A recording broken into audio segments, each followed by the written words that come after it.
Next, please welcome Mary Powell, Chief Executive Officer of Sunrun. Mary is nationally recognized for her work disrupting the energy sector and has received numerous industry awards, including being named to the 2024 Time 100 Climate List of Most Influential Leaders, Utility Dive's 2019 Executive of the Year, and one of Fast Company's 100 Most Creative People in Business in 2016. Please welcome Mary.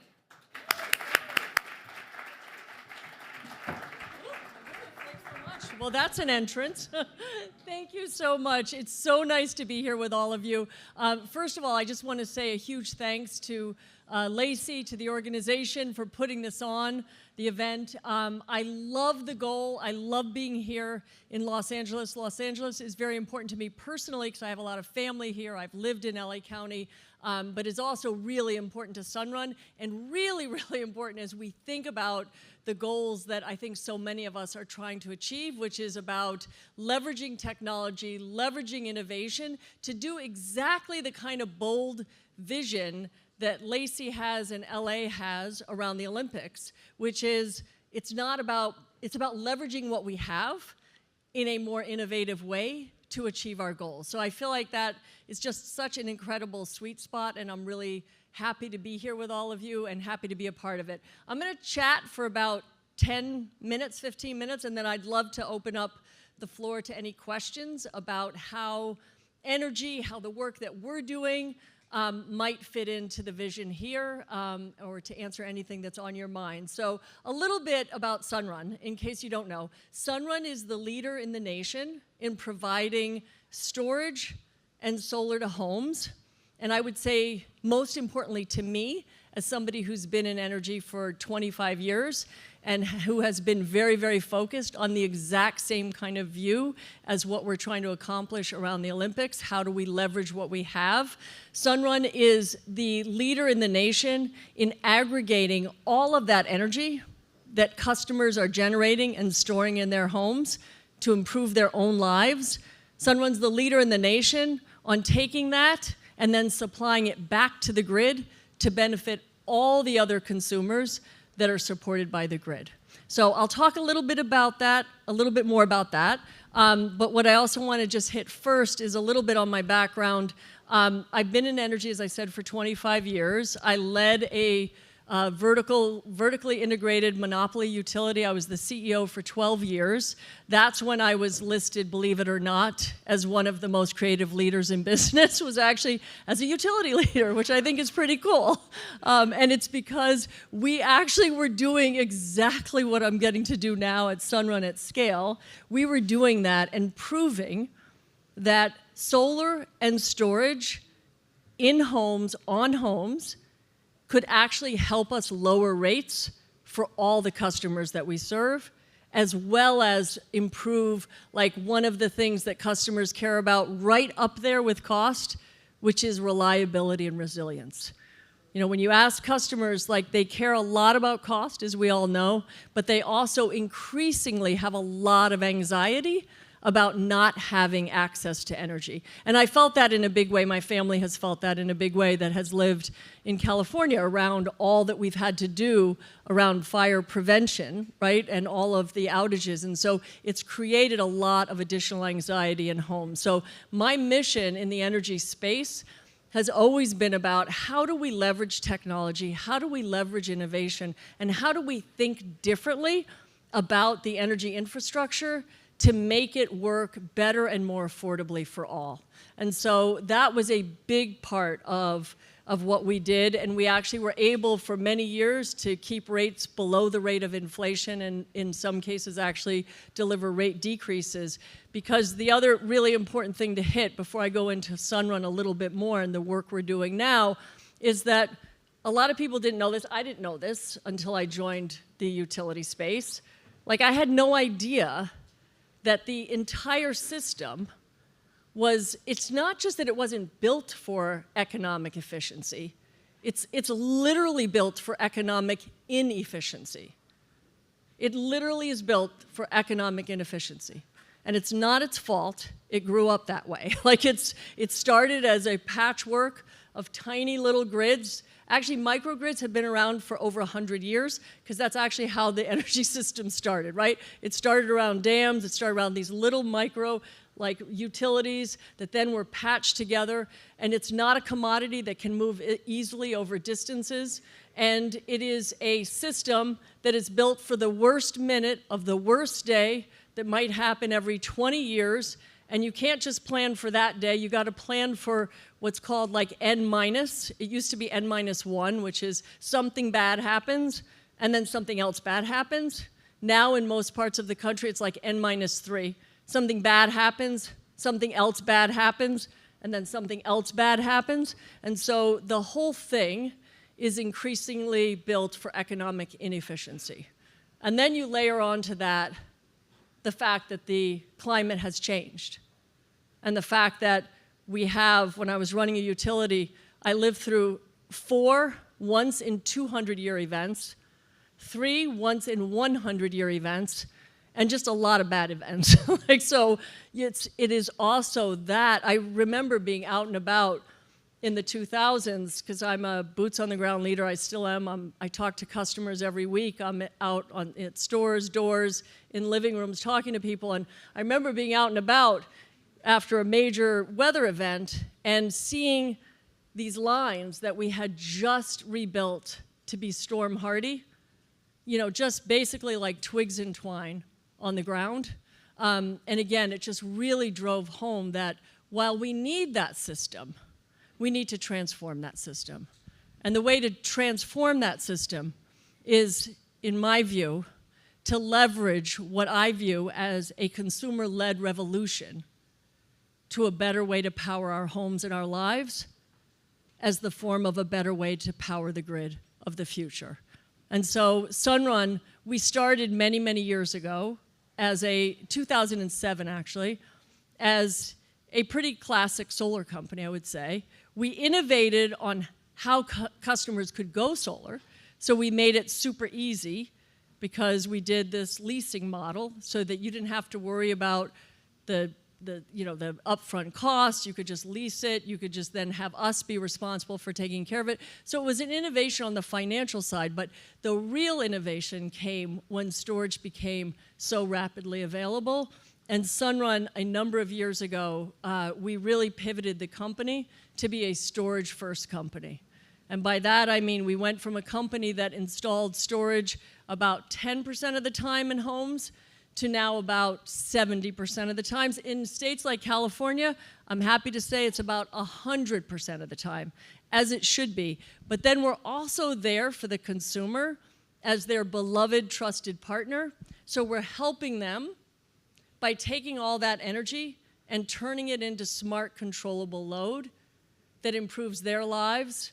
It helps them because they don't want to worry. Most customers I've talked to don't want to come home and worry about those fancy time of use rates that utilities love.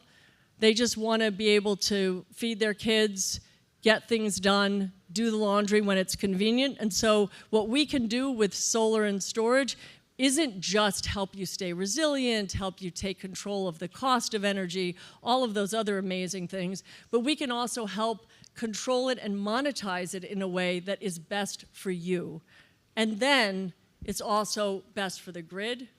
And in many, many cases, we're then providing economic benefits back to the customers we serve from the payments we're getting from the grid. So just this year, just this summer, we dispatched 416 megawatts, which is a lot of power, back to the grid. We have the capability. The easiest way to think about it is we have the capability now through the homes that we serve to dispatch back to the grid the equivalent of a decent-sized nuclear power plant. We're not a nuclear power plant. We're not baseload power, right? We know that. But we can provide that back, and it is really powerful. And so we have literally tens of thousands of consumers. And so how does that all relate to LA and like this initiative? To me, it relates in a super cool way because it is exactly what we're talking about. It's leveraging existing infrastructure, homes, roofs that exist, right?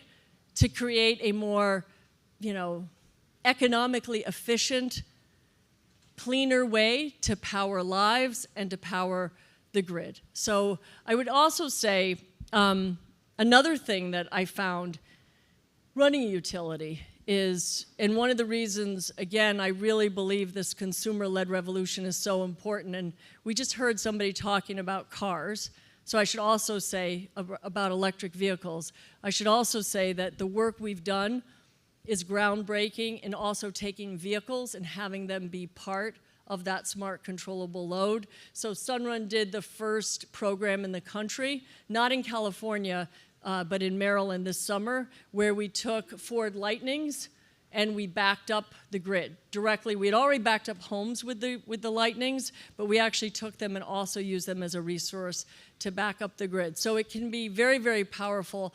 And I would say another reason why I think it's so important, as someone who's been involved in energy for so long, is that we're at a point as a nation where we are facing the fact that we need more energy.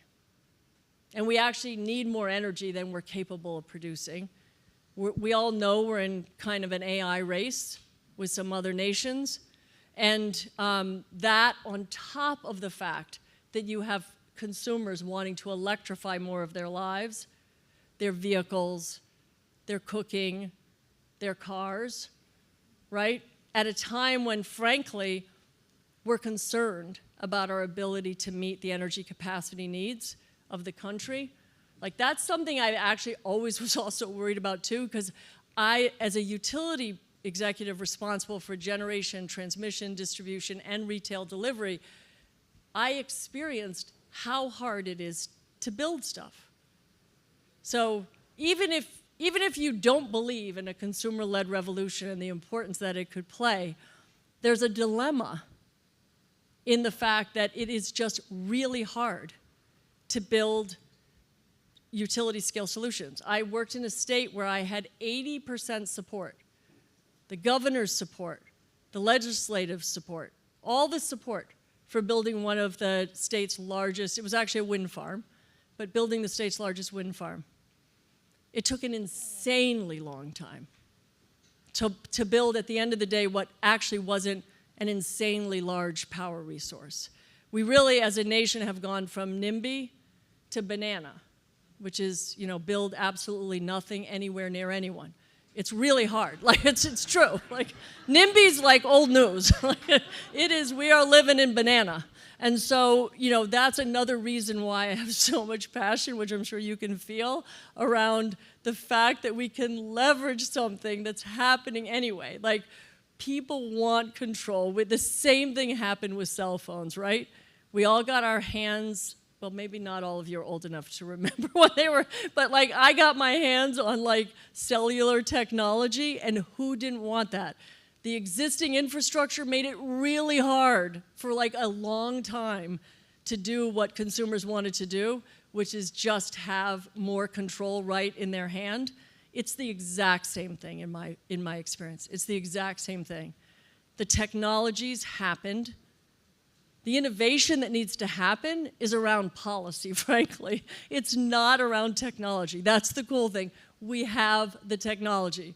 We have the ability to generate clean energy. We have the ability to store it. We have the ability to drive it. We have the ability to cook with it. And we have the ability to leverage all those thousands and thousands of points of light to power a much more cost-effective and successful and innovative grid and economy. So I think with that, I have no idea how much time I've spoken. I don't think I spoke that long, so I think we have lots of time for questions. So questions, anyone? Yes? This is partially policy-oriented, but I don't expect an answer about federal government policy on this question. But how do you see EV OEMs adopting bidirectional charging? That seems to be a real stumbling block for what you're trying to do. And now we're taking F-150s off the assembly line now. I think Right. that they're going to stop producing those. But I know Hyundai's been pretty good about that. But I don't think it's really much of a technical problem for the OEMs to have bidirectional charging. Maybe you can tell me different, but I'm just curious about that. I think for sure it'll happen. I also, yes, you're right. They're pivoting at Ford on the Lightning. But I think there's a strong belief still in a lot of hybrid technology. And, I've heard talks where I've heard hybrid technology could get up to 200 miles from your battery, and then another, however many hundreds of miles on top of that, which for most consumers would serve 95% of their driving. And actually, maybe it's the optimist in me, because I kind of am an optimist, or I wouldn't still be doing what I'm doing, right? But I also believe that could actually be even more powerful from a grid resource perspective, because, with your car, your primary reason for having your car is to drive, right? So I think people are moving in that direction. I think the OEMs are moving in that direction. I think we're going to see it. And the really cool thing is that will just be an add-on to what we already can do with all of the kinds of technologies we're currently deploying. Yes? Yeah, and I apologize, I had to step out, so you may have already addressed this. Could you give a little color on the July 29th experiment with you and Tesla mainly in terms of discharging batteries, and what lessons can be drawn from that in terms of potential solutions for the energy problems that we have? Yeah. So yes, so the July 29 event where we dispatched. Yes, yeah. So again, we dispatched this year, I think it's 1,300 times, 416 megawatts. So yes, I think those proof points are there. The technology works. I would also say, as a former utility executive, what I've also said many times is, again, we were part owners of a nuclear power plant.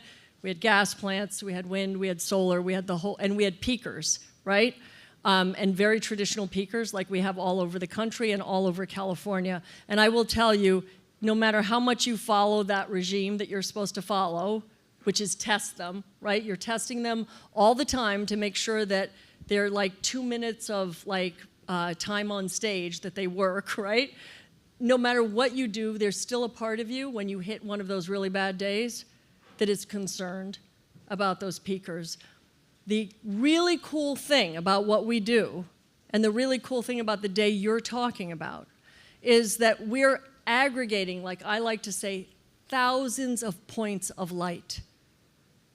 We're the symphony conductor of this beautiful, flexible, distributed resource that if one home, if your home doesn't show up, guess what? It doesn't matter. It's not like a peaker plant where it either works or you're in deep you-know-what if it doesn't. So yes, so we are really excited and it's not just California, Puerto Rico, Hawaii, Massachusetts, New York, Maryland. We supported the grid all across the country. And on the 29th, you have the equivalent of a gas-fired power plant. Yeah. And over 500 megawatts. Yes, yes. Thank you. Yes. Hi, I was wondering, how will Sunrun and the client base... I was wondering how Sunrun and its client base are going to be impacted by the end of the self-generation incentive program of this year, and what steps Sunrun will take forward to continue to make solar affordable for consumers. Yeah, that's great. Again, the benefit of being at this for a long time is that I like to always say the gravitational pull of common sense usually prevails. And so, very much we're absolutely engaged on making sure that the value of these resources is understood and well articulated, and are working hard to make sure that consumers across California are getting the benefit of them. So. All right, I think maybe, do I have time for one more? Tell me when I have to get down. Okay, yes. Thank you so much. Could you share more about the consumer-led revolution? Because I think so many people feel so helpless, but more on the role that consumers have in driving this forward, and maybe the responsibility of organizations to make sure they're listening and serving those customers. 100%. So I feel like, for me, I started calling it a consumer-led revolution probably over a decade ago. And it was because it really came out of like great hope, frankly, of thinking about the fact that I do think one of the most powerful forces on the planet are consumers. Like, and we can complain about it because there's some ways it's like, if like we didn't consume X, Y, Z, things would be better, right? But but the power of consumers can also be used to drive massive change in a positive way. So for me, again, I was running a utility. I was very, very focused on how do we ramp up what my consumers at the time wanted, which was clean energy, affordability, right? How could we do that? And then when we tapped into the power of solar and storage, I think that's when I coined like, oh my God, I really think what we could do is accelerate a consumer-led revolution to solve to this. So you're all part of a consumer-led revolution, right? Like, the cool thing about a consumer-led revolution is you never quite know. I mean, people look back and will always say what that point was where you really hit that tipping point. But I would say we are headed at a good clip towards what I think is that tipping point where that consumer demand is just going to start spreading because of what customers say to me so many times when I'm sitting in their living rooms or talking to them on the phone. Like, they have literally said to me, Mary, like, I'll say questions like, do you feel like you're getting the economic value you wanted, blah, blah, like, and they will say, Mary, you sold me peace of mind. Like, and it actually gives me chills still. I was with a family in Massachusetts a couple months ago. They just had a baby. It was their third kid. They had frequent outages, a lot of volatility around pricing, around energy pricing. And, you know, they both had jobs. They were working. Then they said, you sold us, it's priceless. You sold us peace of mind. We can generate our power. We can store our power. You can help us make sure we're monetizing it in a way that's good for our family, and we never have to worry about an outage again. And that's how you accelerate a consumer-led revolution. So I think with that, I'm probably out of time. So thank you so much. It's awesome to be here.